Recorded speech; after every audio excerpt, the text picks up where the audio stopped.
Decades may have passed, but the shadows of 1967 still stretch across Willow's Bend. After the courtroom verdict faded into history, the townsfolk, journalists, and even Roy Benn's surviving family carried the weight of unanswered questions. Now, with modern voices, podcasters, reporters, and those who lived through it all, the story is retold, layer by layer, as memories resurface and old wounds open once again. This is not just the story of a man's disappearance. It's the story of a town that could never escape its own reflection. When you walk through Willow's Bend today, it's hard to imagine that a single disappearance could ripple across decades and change the shape of an entire town. The river runs quietly. The mill is gone. But if you ask people here, they'll tell you that the past is never really past. It lingers in the air, in the soil, and especially in the stories people are finally willing to tell. 40 years after his disappearance, the case of Roy Benn finally reached a courtroom. For a town that had lived in silence, the trial was more than a search for justice. It was a reckoning. The accused were not strangers. They were neighbors, fathers, and men who had once been the pillars of Willow's Bend. Judge Holloway, court is now in session.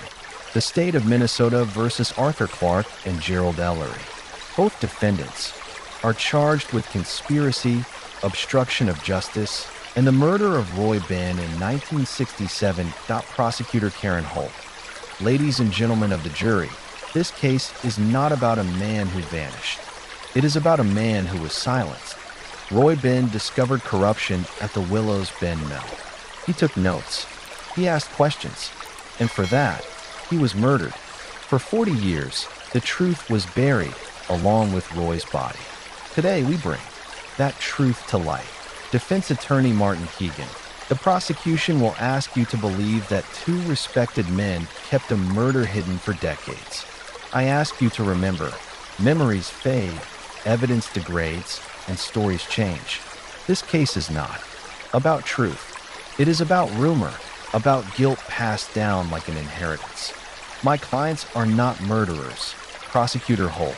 Detective Ortiz, when you reopened the Benn case in 2002, what did you find?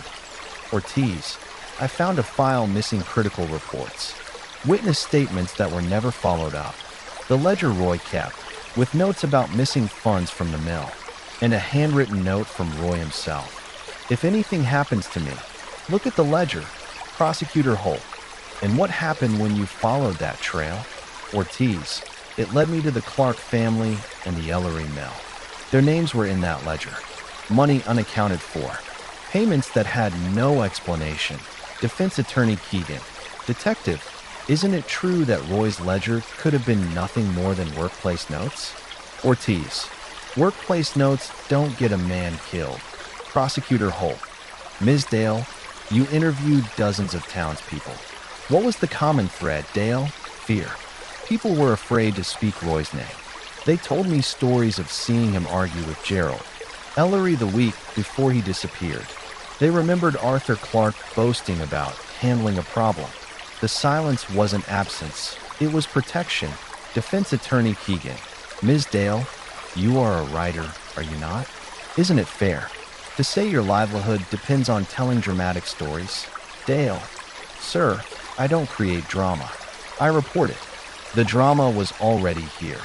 The courtroom holds its breath as the sheriff's son, now in his late 60s, walks unsteadily to the witness stand. Prosecutor Holt. Mr. Clark, did you participate in the disappearance of Roy Benn? Clark. Long. Pause. Voice trembling. I didn't mean for it to happen that way. Gasps ripple through the courtroom. Prosecutor Holt. Please clarify. Clark. Roy found out things he shouldn't have. He threatened to go public. Gerald said we had to stop him. I thought we were just going to scare him. But things got out of control. Prosecutor Holt. Did you kill Roy Benn? Clark. Whispers. Gerald struck the first blow. I held him down. We didn't plan it, but we didn't stop it either. The gallery erupts in murmurs. The Benn family clutches each other. Reporters scribble furiously. The judge bangs the gavel. Judge Holloway, order. Order in this courtroom. Headline: Sheriff's son confesses in 40-year-old murder case. Subhead: Arthur Clark admits role in killing of mill worker Roy Benn. Implicates Gerald Ellery as mastermind. It wasn't supposed to go that far, Clark testified. But once it did, there was no going back. The shocking confession has upended decades of silence in Willows Bend, exposing corruption, fear, and betrayal at the heart of the small Minnesota town. Defense attorney Keegan: Mr. Ellery, you've been accused of masterminding this so-called plot. Did you murder Roy Benn? Ellery: No. Roy left town. That's what I've always said. Prosecutor Holt: Mr. Ellery, Arthur Clark testified under oath that you delivered the first blow. How do you respond? Ellery, red-faced: Arthur's lying to save himself. He was weak back then, and he's weak now. Prosecutor Holt: Then explain this. Why was Roy's cufflink, with his initials, found buried near your family's quarry? Ellery, silent, jaw clenched. Prosecutor Holt: The silence speaks louder than your denial. Mr. Ellery. Prosecutor Holt: Roy Benn was not a man who disappeared. He was a man taken because he stood up against corruption. The defense will tell you this case is about faded memories, but it is not. It is about the weight of truth carried for 40 years until it broke through silence. Defense attorney Keegan: Sympathy cannot be evidence. Regret cannot be proof. Do not let old guilt convict innocent men. The jury foreman stands. Silence. Falls. Jury foreman: We, the jury, find the defendant Arthur Clark guilty of manslaughter and conspiracy. We find the defendant Gerald Ellery guilty of murder in the second degree and conspiracy. Gasps. Tears. Applause breaks out in the gallery before the gavel strikes for order. Headline: Justice for decades late. Verdict reached in Roy Benn case 4. The Benn family. The verdict closed a chapter left open since 1967. We finally have answers, Edith Benn said, clutching a photo of her brother. We finally know he didn't just vanish. And now the whole town knows too. The trial of Clark and Ellery did not erase 40 years of silence, but it gave the silence a name. For Willows Bend, the verdict was more than a legal decision. It was a declaration that even in small towns, even in forgotten cases, the truth can no longer be buried forever. The conviction of Gerald Ellery and Arthur Clark did more than close one family's wound. It set a precedent in Minnesota's legal system, the Cold Case Initiative. 2009, inspired by the Benn investigation, the state launched a dedicated cold case unit. Detectives were assigned to re-examine unsolved homicides with new forensic tools and digital archives.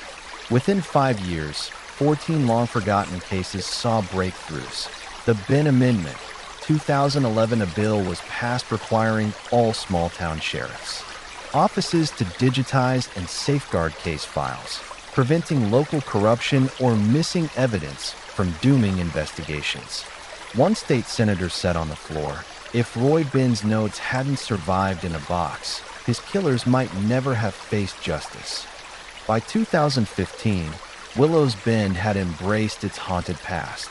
The old Ellery Mill was shuttered and converted into a museum space telling the story of labor history, corruption, and Roy's fight for truth. School children toured the exhibits, where Roy's typewriter, his recovered cufflink, and Hannah Dale's first notebook were displayed on the banks of the Willow River.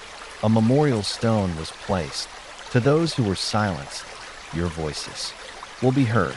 Every October, on the anniversary of Roy's disappearance, townspeople gather at the memorial. They light candles and let them float on the water. No one whispers his name anymore.